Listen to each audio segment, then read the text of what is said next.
Okay, great. So, very good morning, everyone. Very good morning to the fourth session in this year's iteration of territorial design.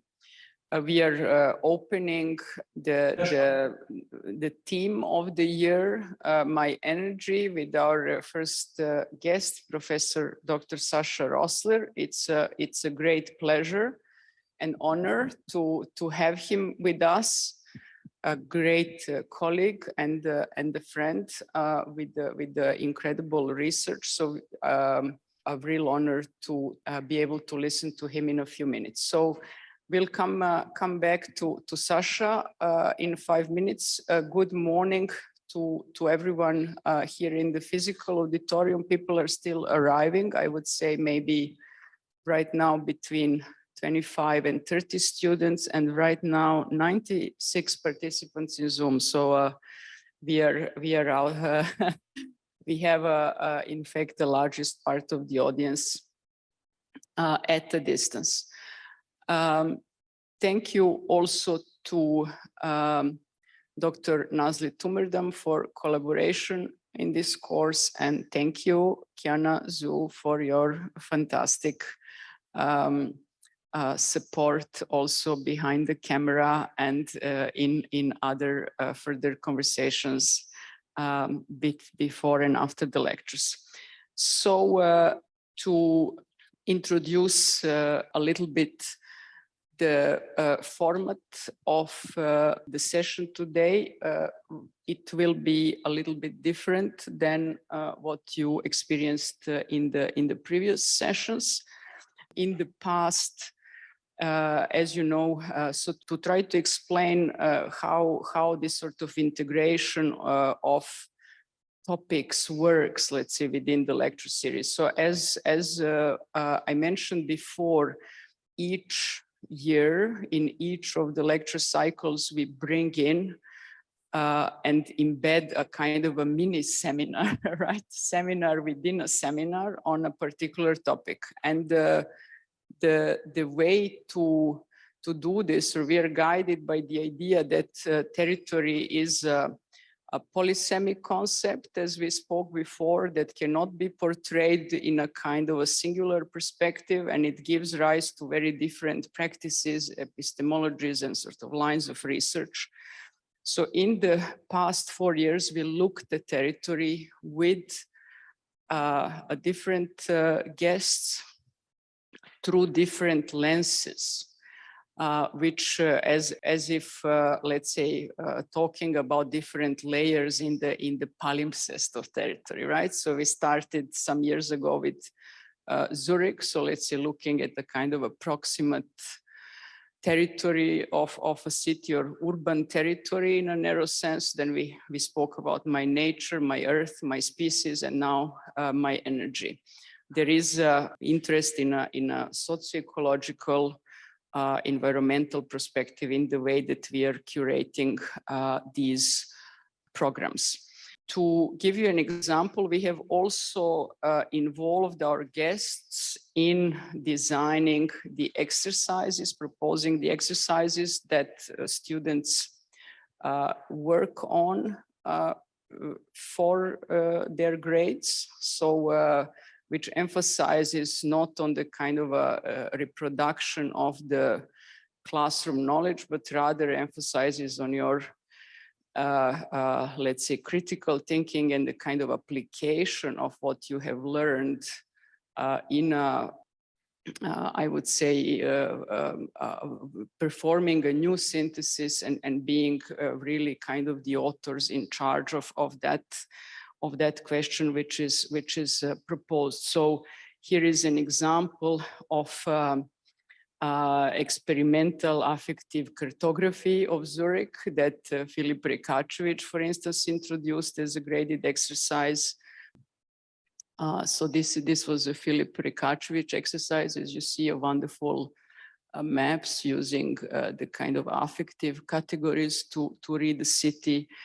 And then also with Alexandra Rennes, for instance, we worked on these let's say, representations of Earth in the Anthropocene as a kind of anamorphosis. So let's say the different guests brought also their modes of representation and the teams giving us a particular perspective on the territory.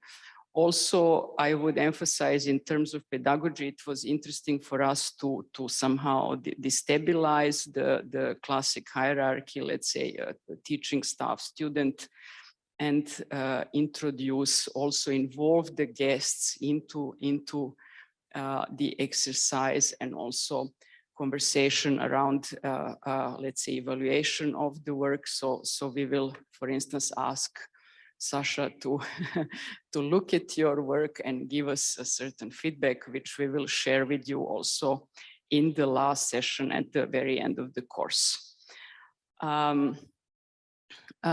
Through these graded exercises and also the concepts that that you engage with in the beginning of each session, we work on a common vocabulary. We work on a shared understanding and also a shared ethos in approach to the territory. This is, let's say, a more kind of underlying goal that we would like to tackle. And finally, it's important to say that your work each year is we ask you to share it with us. Let's say those originals, we collect them and also archive them in a best way possible within these wonderful and unique book objects, as we call them. So they are available in our chair for your inspection. You can see the works of your colleagues of the previous years, and also we are by doing this, we are working toward the exhibition of let's say, of this particular approach and pedagogy, which we hope to realize in about 3 years from now here at ETH. So now we are moving straight ahead to the energy topic. Before we introduce Sascha, 5 or 6 minutes of, let's say, sketching. Concept number 1 for all of you who are in Zoom, 117 participants in Zoom and about 30 in the physical auditorium. So concept number 1, energy synergy. And concept number 2, energy ecologies. We propose the last names A to M, energy ecologies, N to Z, energy synergy. Starting now, we will give it around 5 minutes, and then we will share your contributions via the WhatsApp account. So we see everybody, we have a wonderful screen, a large display of everybody working on their concepts in different places. So we have this sort of contact now between the two auditoriums. So okay, now we are going into the concept. Would you like Sascha to join and maybe comment spontaneously on what you're seeing? Yeah, I mean, it's a very programmatic, let's say, vision how we should see maybe the future of the built environment. So it's I think a first step, and yeah, I look forward to the next images. Energy synergy, the synergy in terms of different sources of renewable energy. Does that make sense to you? Absolutely, yeah, of course. It's synergy is, of course, about an interplay between a heterogeneous, let's say, amount of different elements. Great. So that makes sense. Energy ecologies. This is a certain kind of metabolism. Yes, I mean, of course, we also, in the context of global warming, we started to talk about the world ecology, or the world as one ecology, and of course, this is the greatest challenge that we can encounter. Bruno Latour is very skeptical regarding these kind of images of the world, so kind of giving the impression of having a clear approach of unity also. Yeah. So, Yeah. but yeah, nevertheless, it's also one of the scales we should address. Energy ecologies. This is centering on hydro energy, most important source in Switzerland. Let's go further. Energy ecology. I guess similar to what we have seen before is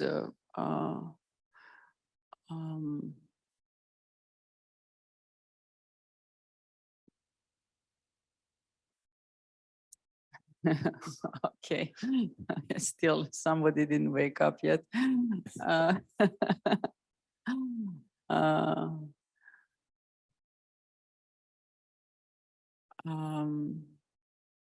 It's also about the question how to illustrate synergy. It's a very abstract concept, and I understand, of course, a lot of students would maybe rather try to develop a diagram than an illustration of a particular site or so. But I think diagrams are important to accelerate also our thoughts. Great. Yeah.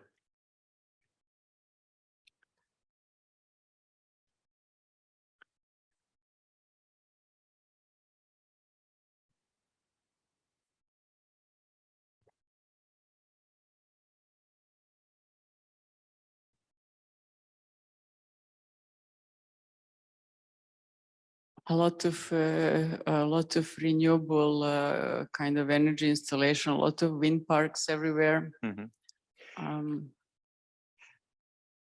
I mean, the notion of ecology, of course, not only refers to renewables, but also energy ecologies also refers, of course, to our carbon-based environment, which is currently in the center also of our critical debates.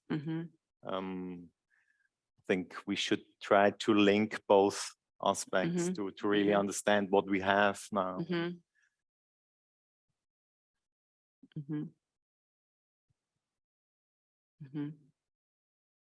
Yeah, this is a true. Network.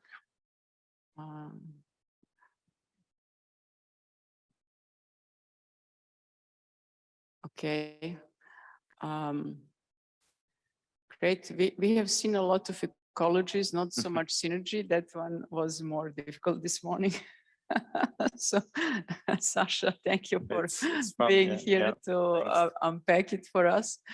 Okay, so in a few minutes, Sascha will begin. So I would like to now call Nazle to introduce the lecture series My Energy and to introduce Sascha.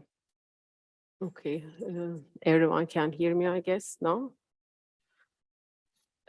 So not to be very long, I will make a quick introduction to the theme of My Energy. Welcome everyone again.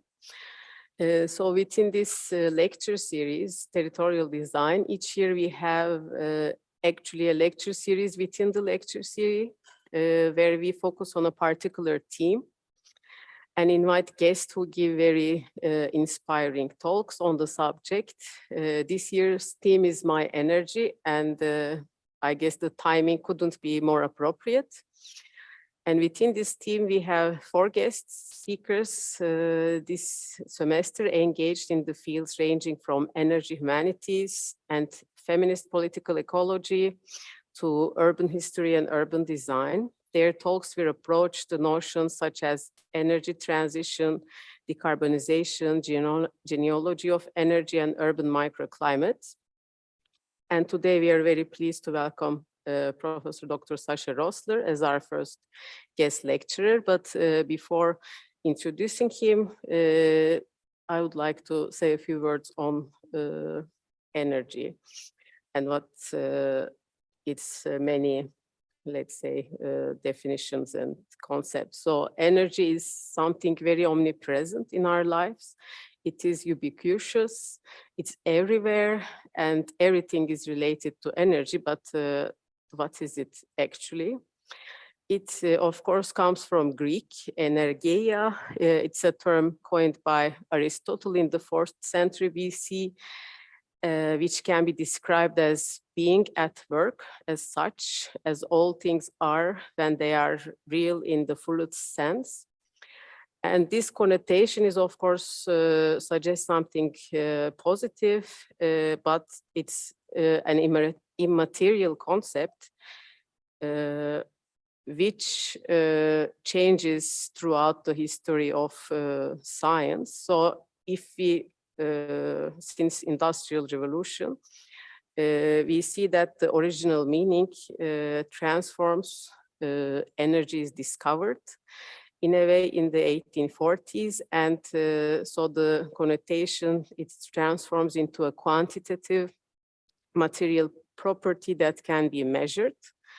According to the first law of thermodynamics, energy cannot be created or destroyed. It can only be transformed from one form to the other.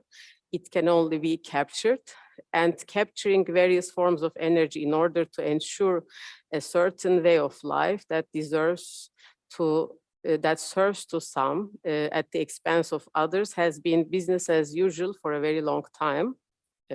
We all know this.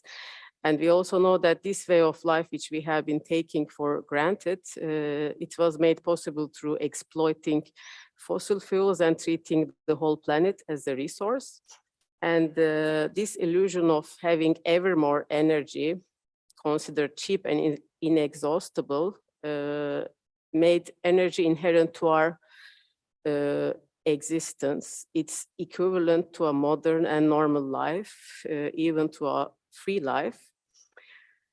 But today we are, of course, all the more aware of how delusional this mode of thinking is, being in the midst of a fossil fuel-induced climate crisis, interrelated with the pandemic and the ongoing geopolitical conflicts around the planet. It's very clear that certain things are bound to change if we are to transcend the energy impasse that we are currently in. So I guess now everyone is also familiar with current change in regulations in public spaces, how much the temperature should be, and there are always it's always on the news. And we must, of course, imagine alternative energy futures of post-oil, post-carbon, post-urban, and post-human. And in order to do that, we need epistemological and ontological changes within our habits, value systems, modes of living, institutions, and so on. This is why reimaginations of energy landscapes accompanied by new ecological thinking in design becomes very crucial.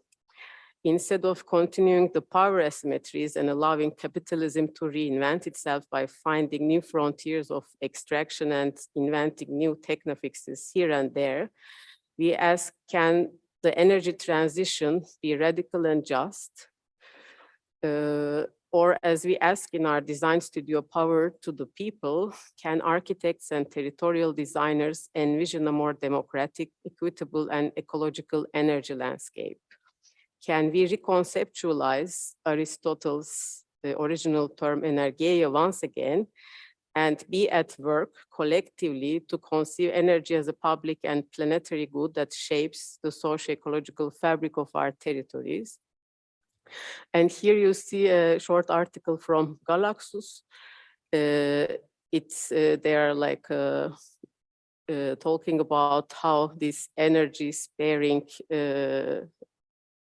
these devices are kind of skyrocketed in the last month, like selling a lot, but this is not the only thing that we must consider. And considering all these things, we are very delighted to have here with us Sascha Roesler, because he has a very extensive amount of work on this subject. Professor Dr. Sascha Roesler is an architect and architectural theorist working at the intersection of architecture, ethnography, and science and technology studies. Since 2015, he is the Associate Professor for Theory of Urbanization and Urban Environments at the Academy of Architecture in Mendrisio, Università della Svizzera Italiana. Roesler was appointed by the SNF to set up a new special research field on architecture and urban climates. Within that framework, he leads a group of doctoral and postdoctoral researchers. Roesler, who holds a PhD from ETH Zurich, has published and lectured widely on issues of global architecture, sustainability, and relocation. So today in his talk entitled Exploring Energy Ecologies, he will discuss the critical components of future energy landscapes, focusing on the concept of energy ecologies. He will emphasize the need for a new urban scale for saving and producing energy, integrating technological systems, natural processes, and built structures. So now, Sascha, if I may ask you to come here.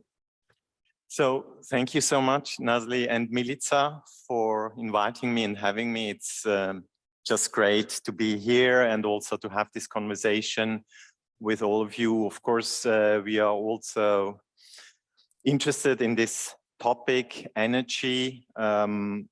It's of great concern for all of us. And of course, it has to be also seen in the context of a global climate crisis. So I think our attempts in the future to adapt our cities to the climate are always seen in close, let's say, interaction with energy transition measures. So I think climate adaptation and energy transition is one and the same process. And as Nazli rightly remarked, I think today architecture is still very much coined by the idea of creating self-sufficient buildings. So our understanding of energy is very much focused on individual buildings, and our research really tries to overstep this scale of the individual building and address other scales. And I think it's really necessary to think in a multi-scholar way. So you already have seen these two books. I basically will present some aspects taken from the two books that are the outcome of a 6 years research project. So, of course, we are all now confronted by, let's say, this accelerated debates on energy transition in the context of the war in the Ukraine. Also in Switzerland, new ideas emerge how we have to envision the landscape of Switzerland, the territory of Switzerland.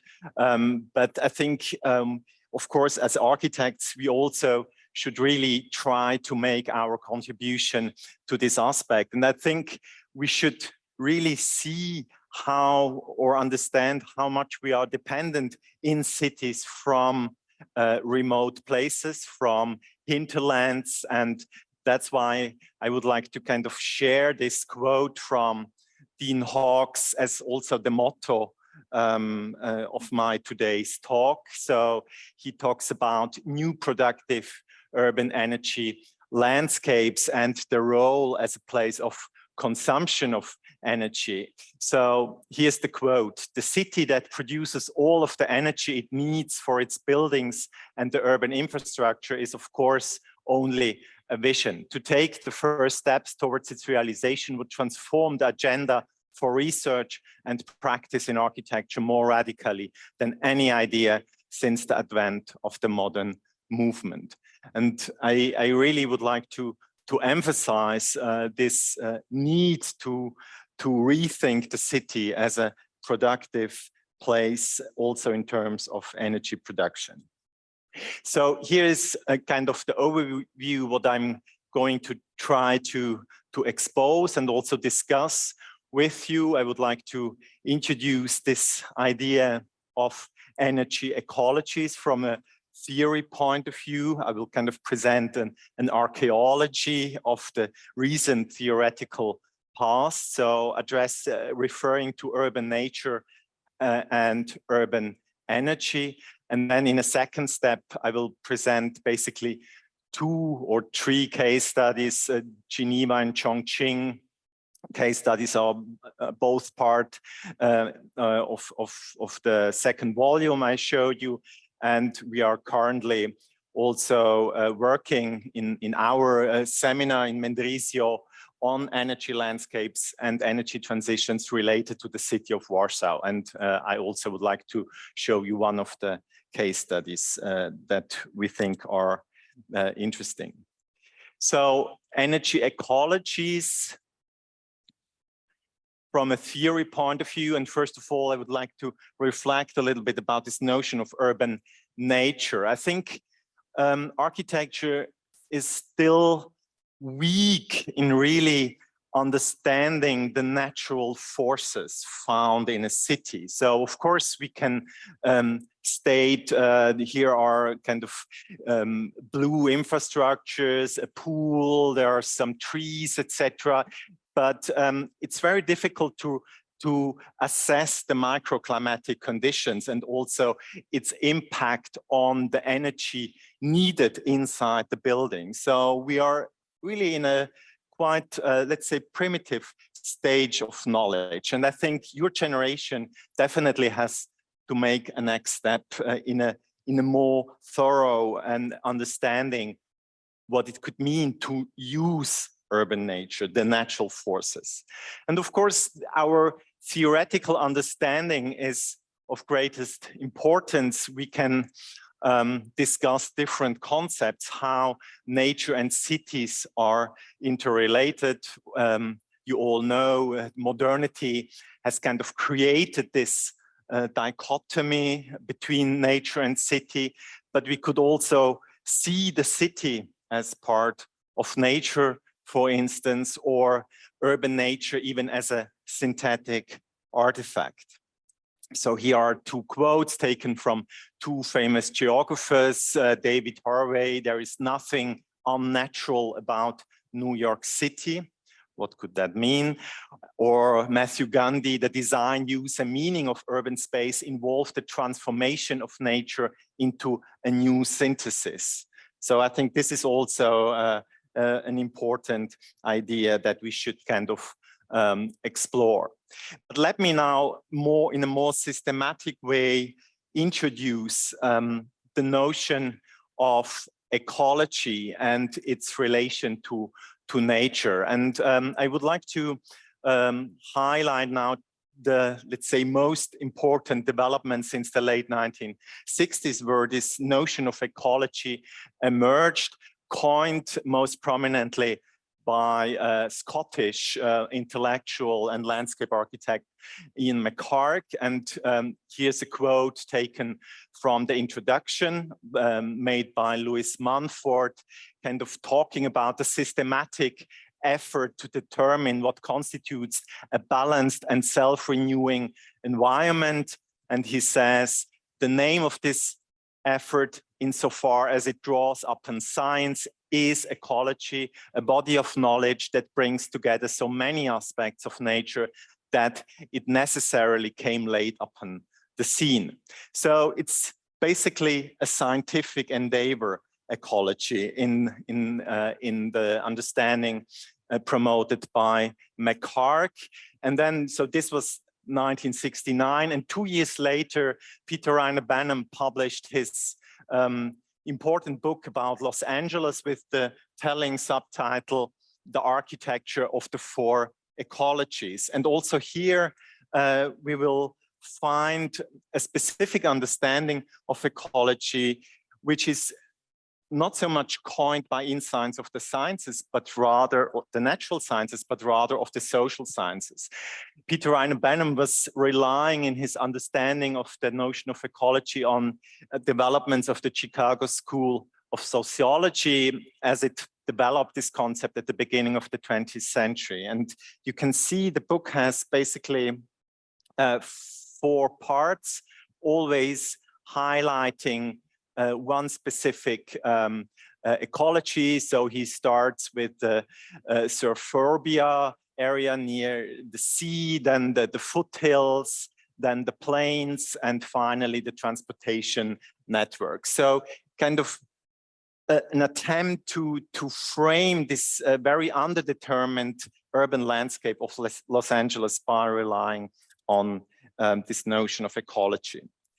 So I think it's in this sense important to differentiate between the different traditions of the notion of ecology, on the one hand relying on the sciences and on the other hand on the humanities. And you would also find a fundamental difference between a methodological approach to ecology or a rather case study driven approach, as in the case of Peter Banham. And I think today we should try to develop a more transversal, maybe even more interdisciplinary understanding of ecology, of course also initiated by Bruno Latour and many others in the context of a political understanding of ecology.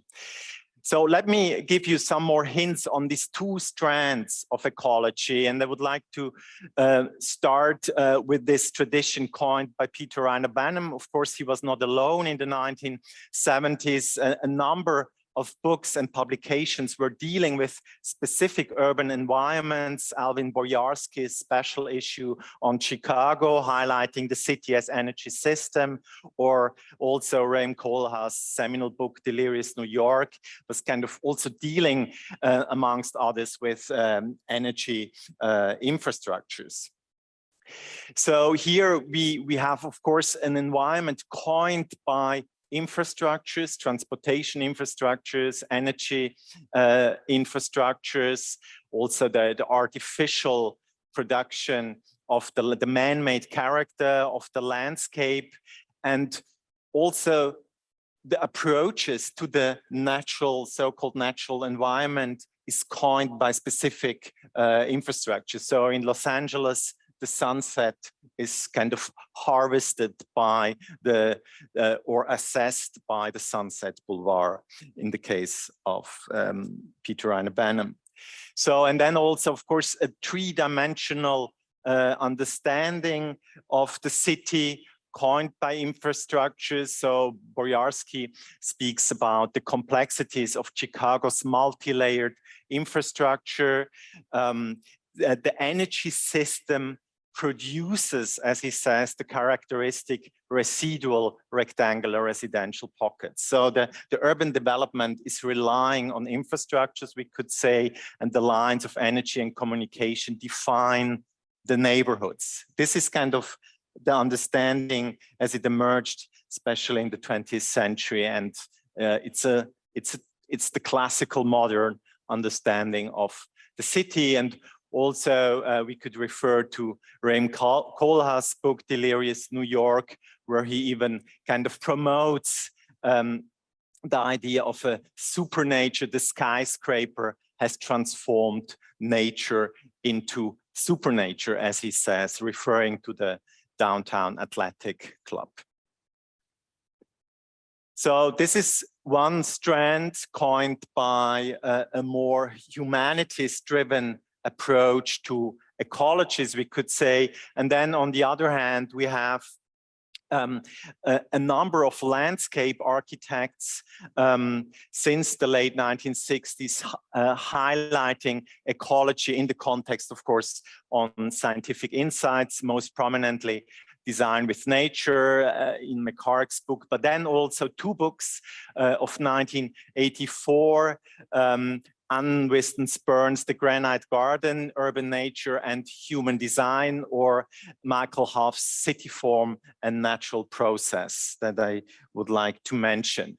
And Michael Hough is highly criticizing, of course, the way how carbon-based energy sources coined the city. The availability of cheap energy has been the overriding determinant of urban form, as he says. And it's really striking how the two table of contents of Michael Hough's and Anne Whiston Spirn's books are kind of similar in their topics. And here, I think we see really for the very first time a comprehensive overview, what we mean with urban nature.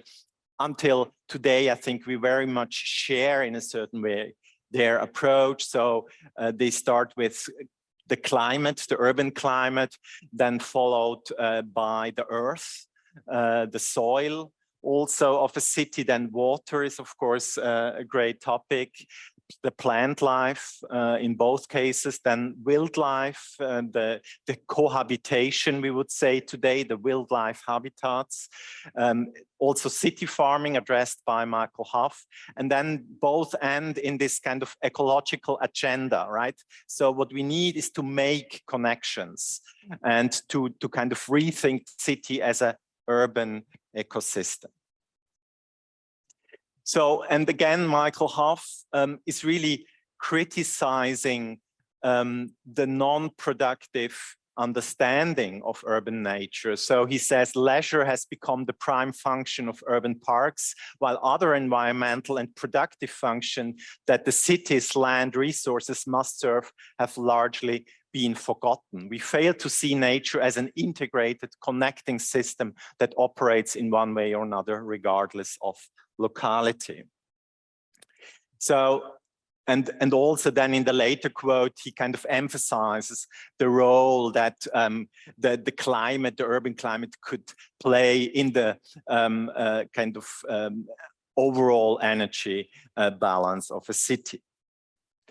So different attempts since the late 1960s to also kind of describe the natural forces found in cities, also relying on insights of urban climatologies.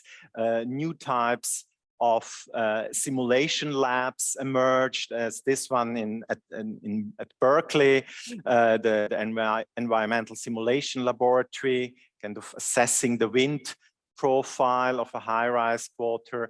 And then these specific technologies that we are still very much struggling with and referring to, wind pumps, wind generators, and solar collectors, etc. So these are kind of early attempts to kind of provide a vision how we have to reframe in a certain way our urban environment. And this may be more visionary take from Superstudio, kind of playing with an existing infrastructure and adding this so-called forest cube, as they call it, and of course also playing with the microclimatic conditions on site, the summer fog, the deep summer fog in this area. So I think it's a nice way to rethink infrastructure and develop them further using more natural approaches. So maybe to end with this first section, so how do we have to understand urban energy ecology? Today, of course, our understanding is very much coined by infrastructures. This is kind of the overall, let's say, technical approach as it emerged since the 19th century. So a network of pipelines in combination with building equipment. But I think we should also add another important element, and these are the energy commons. We understand this as kind of the urban fabric in combination with the natural forces found in cities. So how can we bring this together today? I think this is maybe the conceptual challenge and task for all of us, but I think in particular for your generation. So how to create energy synergies between the infrastructures and the commons. So let me now come to the second point I would like to emphasize: urban energy. So as I already mentioned, cities are mainly consuming places, right? And we are widely depending on so-called energy hinterlands. And you would, of course, find many examples how during the 20th century people try to kind of restructuring the entire globe in order to provide energy sources in the city center. This is an example from the Soviet time, how they saw kind of the reframing, the restructuring of this vast territory by new infrastructures. Also visionary projects of the interwar period, Hermann Sergel's famous Atlantropa project is also, of course, one example of this, on the one hand, use of renewables in a certain way, but of course in a very much still colonial framework. And then also prominent examples as Tony Garnier's vision of the Cité Industrielle had already a clear idea how much the city is dependent on the energy hinterland. So this led, of course, to this specific urban form, the carbon form of the cities, as we could call it, a three-dimensional, let's say, multi-layered structures with energy infrastructures, transportation infrastructures, coining the way how cities develop. And I think on this very small scale, even, we have to also take into account today how much such a building, glass building, is dependent on remote energy sources, right? This is an overheated building and it needs air conditioning, right? So in order to cool down and to make it really comfortable. So I think in this sense, we really have to rethink the most iconic buildings of 20th century architecture, how much they have been dependent on remote energy sources. So modern urbanized societies are massively dependent on energy, and of course there are different numbers in the room, but cities consume more or less 3/4 of the world's energy and are responsible for 80% of its greenhouse gas emissions. So how can we transform this? And of course, also in the design studio now of Milica's chair, you are, of course, dealing and struggling with this idea of a new infrastructural modernity, we could call it, new types of renewables introduced in the cities and beyond.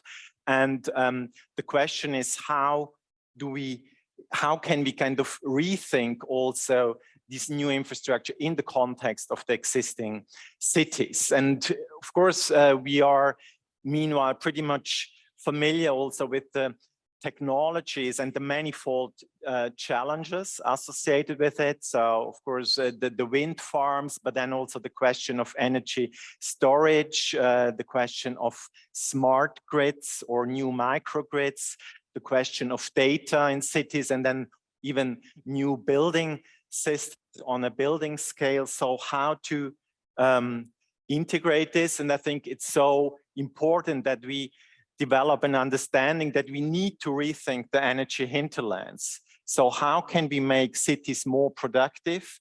But of course, we will still rely on more or less remote places where, for instance, the wind farms will be located.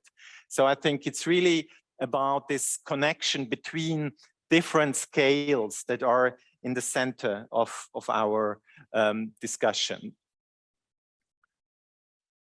So in this sense, I would like to give you a few more hints how the new technologies will also relate to new types of urbanization. I think we should develop an integrated understanding as architects how the technologies, certain heating systems are dependent or referring also to specific patterns of urbanization. And there's already, I think, some interesting early examples since the 1970s trying to make connections between different settlement structures and systems of energy heat supply, taken from a Swiss context, Uli Roth and Fritz Heuby.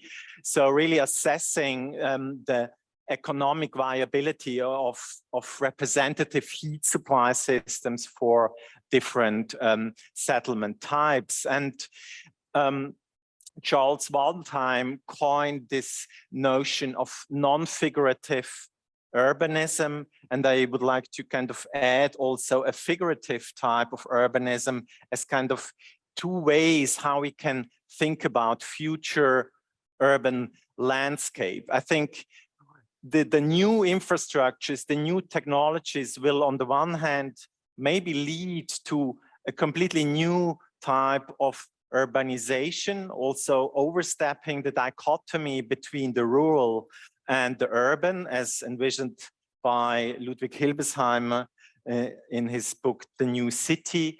There are other examples, the Kisho Kurokawa's agricultural city of 1960, kind of this mega structure as an overall grid over the landscape, or Andrea Branzi's agrarian urbanism, kind of trying to rethink urban development or cities as a more productive place. But this is not really a highly urban type of, let's say, urban environment, we would call it. So not really coined by geometries, by specific forms of buildings, but rather by infrastructure. That's why I think we also need to relate to a figurative type of urbanism and ask ourselves how we can integrate these new renewable infrastructures in these types of urban forms. And just to show you again a few examples, Oswald Matthias Unger's ideas also on solar form, Hermann Czech's proposal for a new district of Vienna using terraced houses construction, and then Ralph Knowles really playing with solar access as an overall, let's say, parameter to define the forms of cities. So how can we provide equal access to the sun for every single building in a specific area of the city? So this is a complex theoretical question addressed by Knowles. And he was really trying to bring energy and urban form in a closer exchange, also criticizing that the interaction between the buildings is not really planned. So here's a quote taken from his book, Energy and Form. Buildings in modern cities have tremendous dimensions, he says, but the way buildings interact with each other is usually not planned and remains a matter of circumstance that results from a rapid rate of change based on short-term profit. But form and the interactions resulting from location can be used to mitigate the effects of daily and seasonal insolation. In modern building, they could replace some of the need for mechanical support systems. So I think it's kind of a nice hint how active and passive energy system should be connected and should be interrelate. I think it's a first, let's say, theoretical attempt made by Knowles, and we should really try to build on these efforts from the 1970s. But I would like to make another, for me, important hint how we have to think about energy transition. I think we clearly have to see it as a spatial development, always referring to question of urban transformation, of urban change. Energy transition is not an abstract, let's say, entity that simply refers or relies on specific technology, but a very complex long-term process taking place in the city. And I think this is maybe the most important agenda also for exploring energy ecologies, to take these urban transformations also into account. So Rutherford and Coulthard speak about the spatial elements to which urban energy systems evolve and the spatial consequences of transition. So talking about the interaction between urban change and the transformation of energy system is really, I think, an important topic. And in this sense, we also have to kind of reframe the notion of power in a twofold way. Of course, it refers to mechanical and electric power, but also to institutional, political, and economic power that is kind of associated with it. And I would like to show you a few examples how, since the 1960s in New York, kind of a community of bottom-up initiative emerged, artistic ones, but also initiatives from city dwellers to kind of initiate a transition. And I think it's very important to also take these bottom-up initiatives into account. So this is one of the early examples in Manhattan at the Lower East Side, where dwellers kind of started to implement solar collectors on their rooftop, and then also a windmill. And I would like to quickly show you a video, if that is possible. I have to do it here.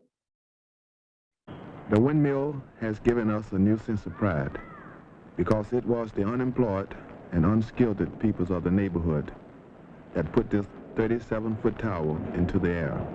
The windmill itself has grown to be a symbol of self-help. Eddie, what is the function of these collectors? Well, what happens is the water travels through here and it's heated up to these panel collectors right here. And from there, they will go on the top pipe, which is called the return. And from there, we'll go downstairs and heat the water that's in the basement. Mm-hmm. Give me a brief rundown on the beginning of this project.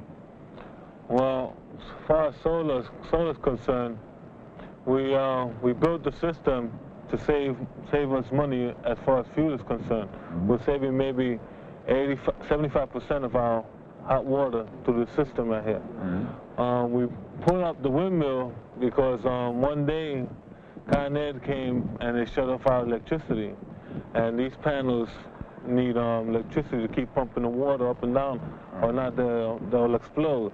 So we figured we had to make our own electricity also. And there goes Con Ed right there. Right now there is 3 power companies in New York City. There's Con Ed in Manhattan, there's the Brooklyn Power Company, Brooklyn Union Gas up in Brooklyn, and there's a windmill here on 519 East 11th Street. That's the windmill.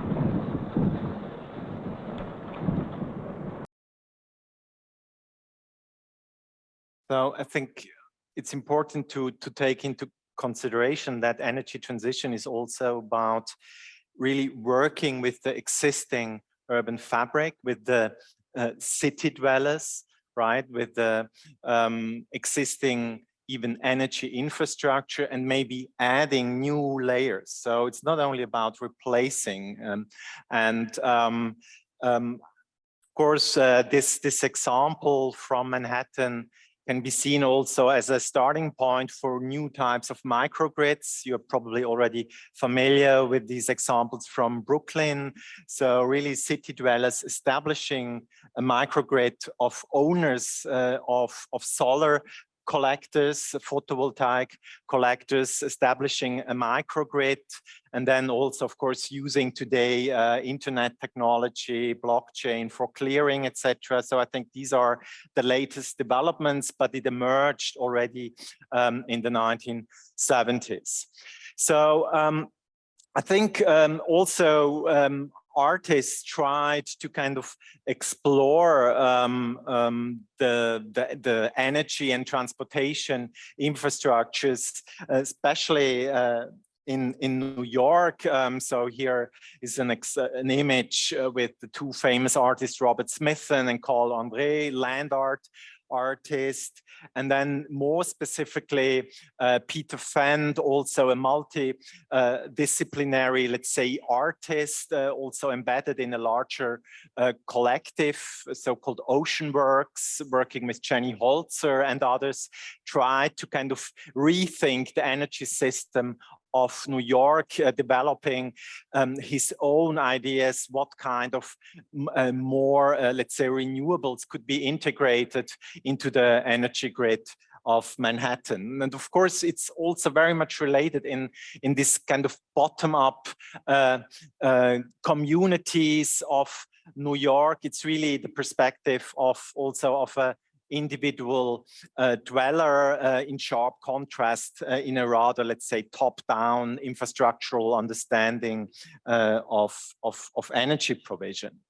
And I think we can relate to this, and another collective which became famous in the last years, again, the architecture collective SITE, also New York based and active since the 1970s, trying to promote a more green, a more natural type of urbanization, also in the context of Manhattan.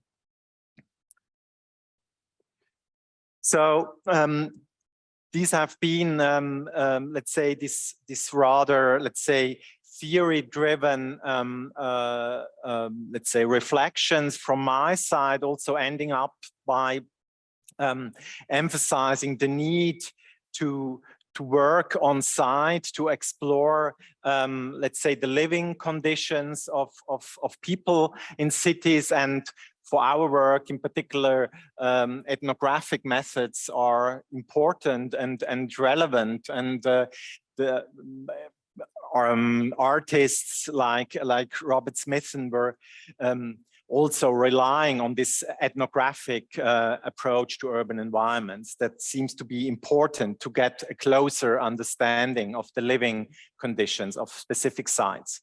So now in a second step, I would like to maybe rather quickly show you three case studies that emerged in the last years. The first one really being part of this long-term research project. The first case study that I will show is Geneva, and then a second one from China, Chongqing, the city of Chongqing, and I will end up with Warsaw.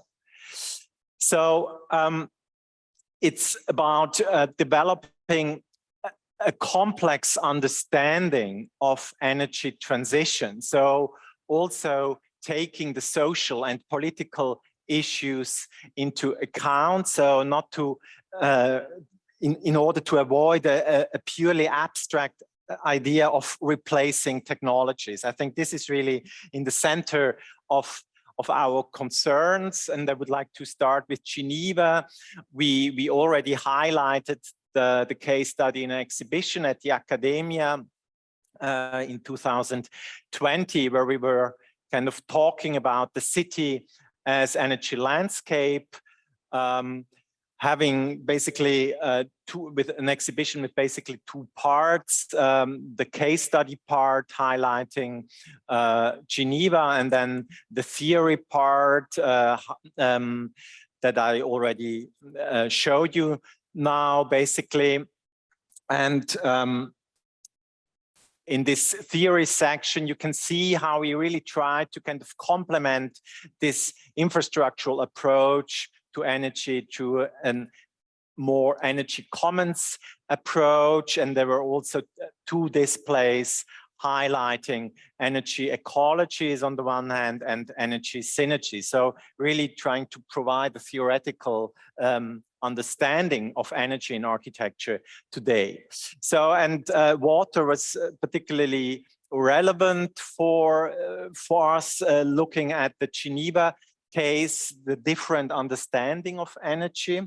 And we also developed a number of maps trying to map, on the one hand, the energy infrastructures of the city, this complex palimpsest, let's say, of streets, but also energy infrastructures, the airport, the CERN, of course, as a main consumer of energy, etc.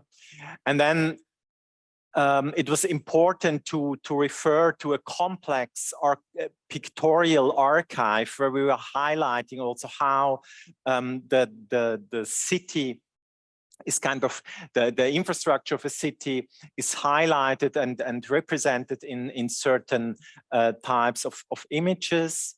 So the airport, you can see the CERN and of course, the different urban developments over the time, based also on new infrastructure, the transportation networks. So all these images were part of the exhibition. Then a second mapping that we undertook were the energy commons of Geneva, highlighting again different also energy potentials, biogas, thermal types of energy, hydrothermal types of energy, etc. So a complex mapping indicating the potential for future transformation, and again accompanied by a series of images representing the territory, the landscape, the topography also, and then new green networks that were kind of developed in the 20th century. And a last map that I would like to show is the so-called integrated water, or the integrated water ecologies of Geneva, where we showed the critical role of water for urban development. In the 19th century, most prominently the rivers. So they were really key for the emergence of new industries, providing hydropower and really being critical for the urban development of the city. And then in the 20th century, a more touristic, let's say, understanding of water evolved, highlighting the lake, of course. And then in the most recent time, again, the lake is now reconsidered as a cooling source in terms of microclimates, but also as a heating and cooling source for the buildings and settlements of Geneva. So via heat pumps, the lake is now also part of this energy system of Geneva. So I think these are important developments to rethink the natural elements of a city under today's, let's say, conditions. Here's a last image from the exhibition. So kind of this exhibition became translated also in our book, in one of the two books. Then a second case study also highlighted in the book is the city of Chongqing, really depending on measurement, the biggest city in the world, or in the really urban core comprises around 10 million of inhabitants. And it's really a surprising city with residential high-rises mainly.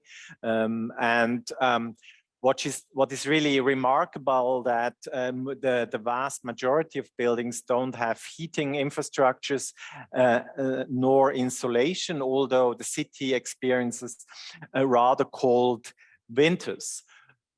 Why did this happen? It's relying, this kind of situation is relying on a political regulation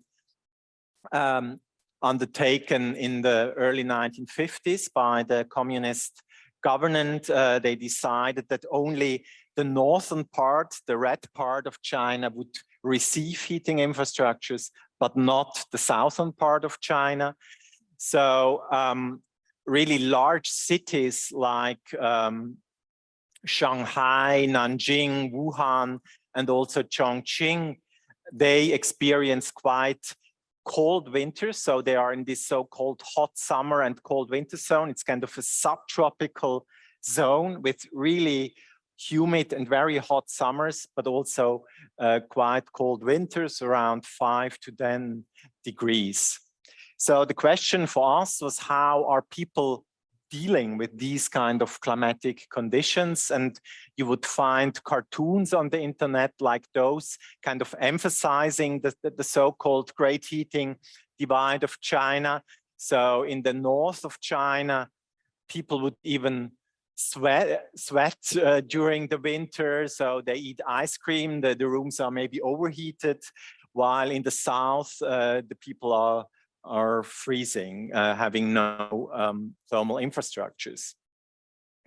And here's an image taken from Shanghai, even with snow during certain periods. And you have to imagine these buildings are not insulated, and there are no official overall central heating infrastructures. So in order to understand how people cope with these climatic conditions, we did undertake quite an extensive ethnographic research conducted by Madeleine Kobi, an anthropologist who was part of my team, kind of assessing also different apartments and kind of the different gadgets and devices that were kind of used to deal with the cold climate inside the apartment. Of course, not an overall approach, but rather a heating approach related to the body or one part of the room. So people would work, of course, with their jackets during winter and also using some heating devices under the desk. You would find these types of little suns, as they are called, so small heating devices, infrared devices. People would also wear these kind of quilted pajamas that they wear both inside and outside. So it's really kind of one of the possible responses to the climatic conditions. And of course, the entire situation is meanwhile depending on the income of the people. So rather rich people could maybe even afford to install an underfloor heating, while the vast majority rather refers to small individual heating devices. So it's kind of interesting how Raym Koolhaas in his famous article on the generic city was kind of describing the microclimatic situation. And so he said the generic city is largely Asian. It's 1997, right? Its architecture is generally air conditioned. And so he speaks about the brutal means by which universal conditioning is achieved, mimic inside the building the climatic conditions that once happened outside. So sudden storms, mini tornadoes, freezing spells in the cafeteria, heat waves, even mist. So I think it's kind of an ironic attempt to describe the variety, the diversity of microclimatic conditions created by artificial means, air conditioning means, both during winter and summer. So the non-heating zone creates a very specific type of experiences of being in the zone. It's you would encounter the outside rather inside than really outside, or people would go during winter outside in order to profit from the winter sun.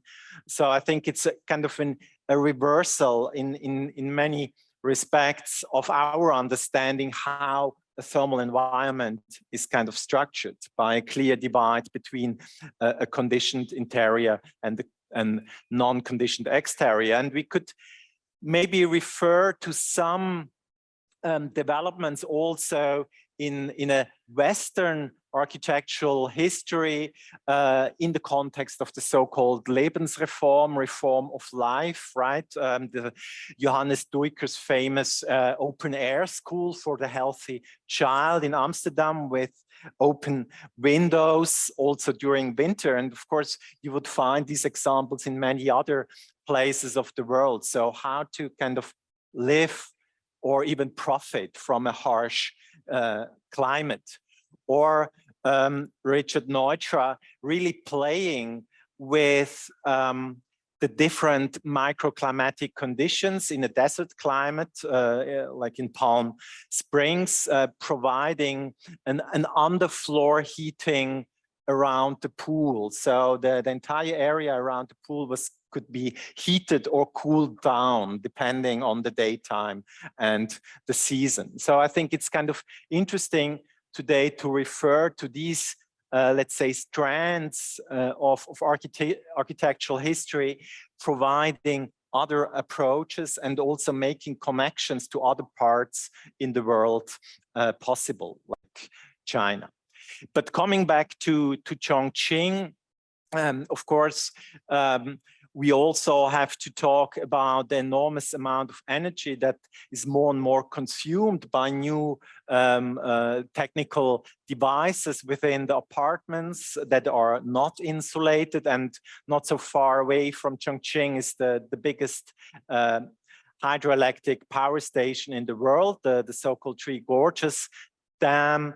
And I think we, on the one hand, we want to overcome the coal, or China wants to overcome the coal dependency, which is, of course, the reality today. But we also need to be extremely critical regarding these types of solutions with enormous effects on the ecosystems, of course, and also leading to extensive resettlement of people by this new dam, created by the new dam. So coming back to the question, how should we kind of consider the role of architecture and also maybe a more passive strategy to deal with the environment? Swedish engineer Bo Adamson kind of was exploring the situation in the non-heating zone in China. Now we have an echo. Yeah, okay, no problem. And it's interesting, Bo Adamson has become one of the founders of the so-called Passivhaus-Standard in Germany. And he was conducting extensive research in China, exactly investigating how people are dealing with the climatic conditions. And his forecast was the low indoor temperatures in the non-heating zone in China during the winter will rarely be accepted in the future. If heating is required, the recent building design will require a considerable fuel supply. The heat requirement for heating up to 16 degrees as a minimum is in this report studied for various degree of the heat saving measures. So I think it's interesting to take this forecast into account, that we can ask ourselves what are kind of appropriate solutions to deal with the climatic conditions in the non-heating zone. And here's an example taken from Chengdu, developed by Chinese architect Liu Yakun. I think it's an interesting example in this respect, that it also integrates really nice outdoor spaces for the people, so they have the opportunity to go outside. There are different courtyards on different levels, and it kind of promotes an understanding of urban environment, interconnecting the indoors and the outdoors. So not only focusing on, let's say, the control of the indoor environment. So I think this is an English translation from an article in the NZZ. So we are now discussing also in Switzerland, Germany, and Austria, what it means to maybe decrease the room temperature by 2 degrees, and what it means also for energy savings. I think it's interesting to kind of maybe reconsider our own situation in the context of the living conditions in China during winter. So we're really millions of people are confronted by very low temperatures.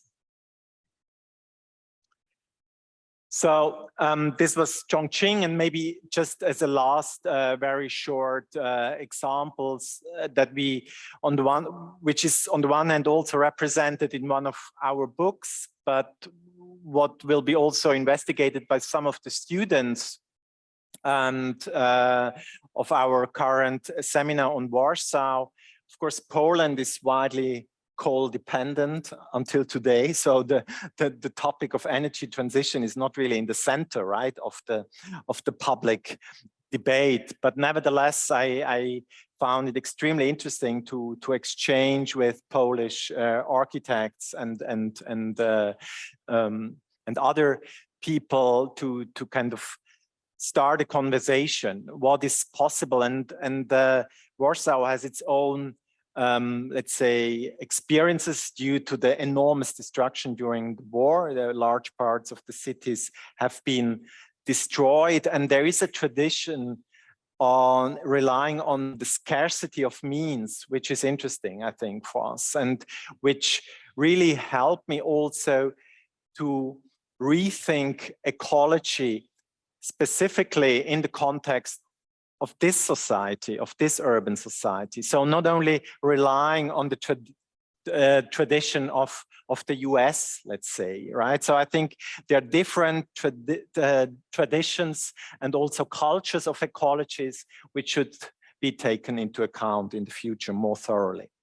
So one of the energy ecologies that we ask our students to investigate. Every group of students had to investigate one specific site in Warsaw, which we called energy ecology, is the so-called Warszawianka sports complex, built since the early 1950s by an interdisciplinary group around Polish architect Jerzy Sultan, Siam member also, and I think it's really a wonderful example how kind of the existing natural conditions in combination with the rubble, the destroyed city, helped to kind of structure this environment or this sports complex, so kind of forming a megaform.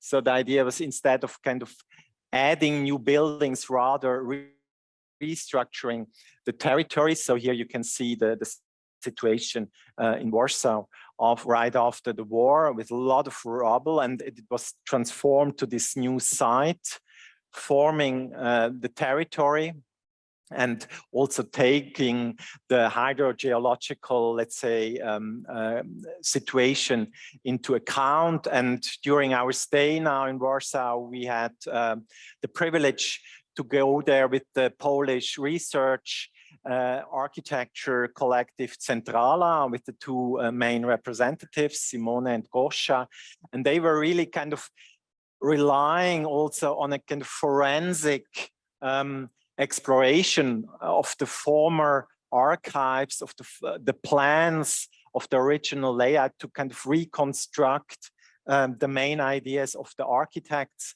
and landscape architects. And I think it's a really noteworthy approach, how we need to very carefully and precisely understand what have been the main intentions also, and how can we maybe enlarge and strengthen these intentions today again. So I think we could maybe refer to ideas of Anne Whiston Spirn, the landscape architect, talking about deep structures in the cities. So I think it's a nice idea which is relevant, how we deal with urban nature. So she says deep structure expresses the fundamental climatic, geographic, and biotic processes in a particular place. Deep structure is the product of these processes operating and interacting across vast scales of time, at the scales of large regions and at the micro scale. And she says deep structure can be masked, but it cannot be erased. When surface structure obscures or opposes deep structure, it will require additional energy, materials, and information to sustain. And I think it perfectly kind of summarizes the main intention of Jerzy Soltan and his team to really work with the deep structure in order to avoid, you know, a lot of energy and materials and so on. So a few more images, also kind of an attempt to deal with specific microclimatic conditions. And then they also developed a concrete block that could be added to a chain, so to speak, in order to avoid proper concrete walls and to make the slopes accessible for water and animals. So I think it's a really also nice invention that we can find today, and that's the situation how it looks like today. Okay, very few conclusions. We should explore energy ecologies today and their possible transformation.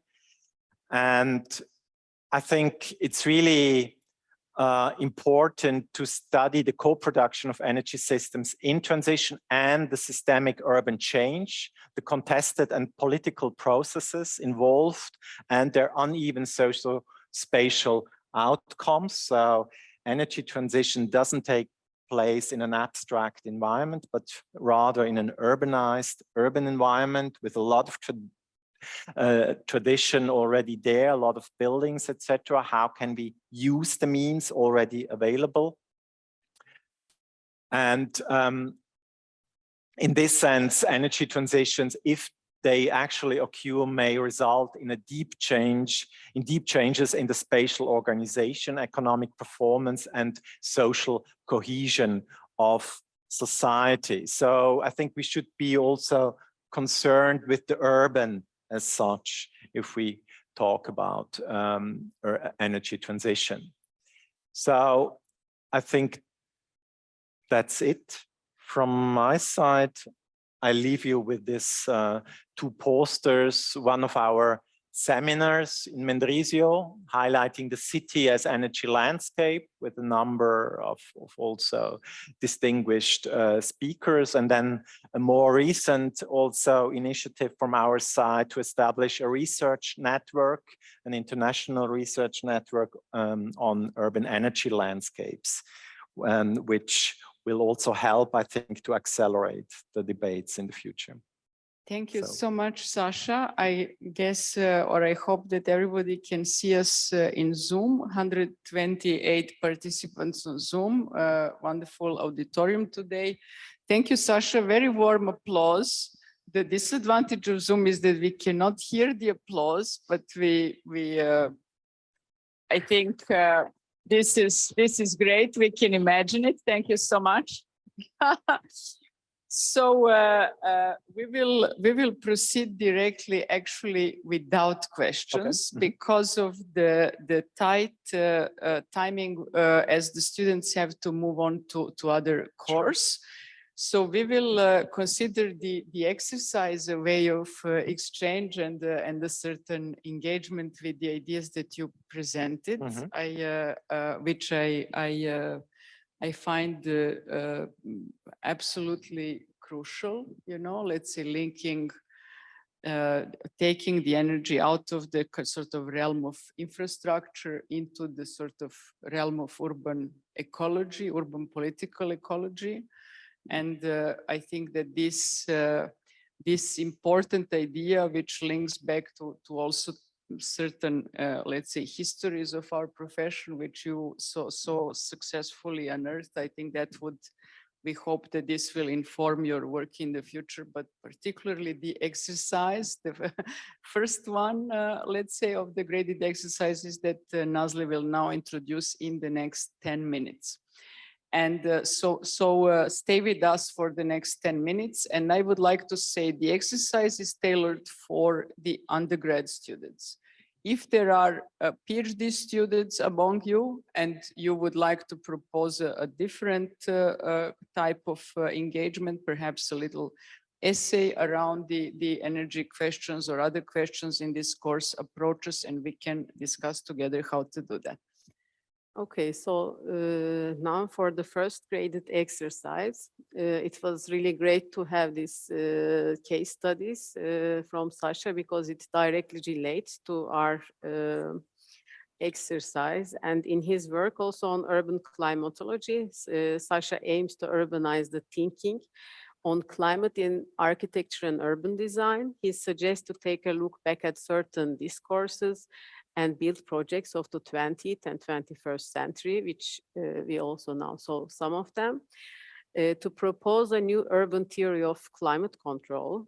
And in this sense, he talks about the empirization of the city and the environment and introduces the idea of microclimatic walk, borrowed from Vasilikou and Nicolopoulou. They're both experts on sustainable architecture, as a way of examining the environment through bodily sensory means. Referring to the philosopher Tiziana Villani's term body territory, he suggests to link the individual body with the environment. So the microclimate changes according to where we are and when we are there. Particular places have particular microclimates in particular times. And Sascha was showing a San Francisco example, but I wanted to show one from Istanbul, the Bosphorus Straits, because it's also very, it has very particular microclimate. And this one is from Uetliberg. So microclimate differs if we are on top of a mountain in the early morning hours or by a water body in summertime. It differs if we are inside or outside, but also if we are in a space facing north or south. And in one of his lectures, Sascha actually starts introducing the notion of urban microclimates with this painting from William Turner. The emergence of a new artificial industrial landscape in the 19th century becomes a very prominent element within the city. Here, in this painting of Turner, it provides some insight into how the atmosphere has changed and new experiences of urban microclimates were created. And for our exercise, we would like to ask you to explore these changes within microclimatic conditions of a given environment from the perception of your body territory. In order to do so, we will ask you to perform a microclimatic and multi-sensory walk and represent it in a drawing. Here is also one example, which you may find also in Sascha's books. It was also in one of your readings. So this is from Peter Smithson, his study of Bath, and he has some walks there with he also like as a guideline which you can kind of walk. He also describes how you should walk there. You kind of walk in normal pace, and then at some places you hurry, you run up the hill, etc. To experience these changes of microclimate. And we are asking you to devise a route based on these following conditions, like Peter Smithson did here. So the route will start from the Hunkerberg campus and will last approximately half an hour. You can choose to head in any direction you like, but the idea is to make sure that you are experiencing various natural and artificial conditions of heat, humidity, lighting, sunshine, shadow, inside and outside, and pollution, etc., and notice these sensations on your body territory. And the perception of microclimates also changes according to how we are dressed. Also, Sascha was showing this within his research. How we protect ourselves from the heat, from cold, from rain, and so on. And this is also maybe something you can try to experience during your walk. What happens if you take off your coat, your scarf, your hat, or sunglasses, or just wear them? How does it differ if you're inside a classroom, a wet area, or a lounge?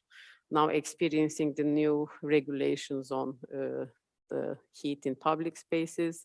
How does it differ if you're walking in a garden, in a forest, on a field, on a hill, by the river, or down the sidewalk in a residential area? What happens if you slow down, run, ride the bike, or hop on a bus? So during your walk, you may record varying atmospheric conditions through quick sketches and notes, voice recordings, photographs, and videos, as well as measurement applications that are like thermometer, luxometer, barometer, altimeter, etc. And based on your field recordings, we ask you to represent your microclimatic walking experience in a drawing to convey the atmospheric modifications on this preferred route. So the drawing should include a map showing your route within the microclimatic variations, as well as 3 to 5 multi-scalar zoom-ins that could be perspectival sketches, sections, diagrams, and so on, to show certain moments of changing budgetary situations. Here are some more inspirations from us. This is Soft Atlas of Amsterdam from Jan Rothwitsen, and this is also from one of Sascha's examples, which you may already know. It's Appleyard, Lynch, and Meyer, the view from the road. And of course, it's not like a pedestrian perspective, but nonetheless, it's a mobile perspective, and it's an interesting example for representation. So we will be sending you a detailed PDF with these examples and instructions and parameters for the exercise and the deadlines of when you should hand it in. First to the server and then giving back us the hard copies. And since we don't have now much time, if you have any questions, maybe you can come later and ask, or just write an email. And also a small announcement for our next session. It will also be, we will also have a guest, Gökçe Günel, with her talk entitled Spaceship in the Desert, Energy, Climate Change, and Urban Design. Gökçe Günel is Associate Professor in Anthropology at Rice University, and we highly recommend also this session. It will be online because she could not travel here, but it will be a very interesting session. This is from her talk, and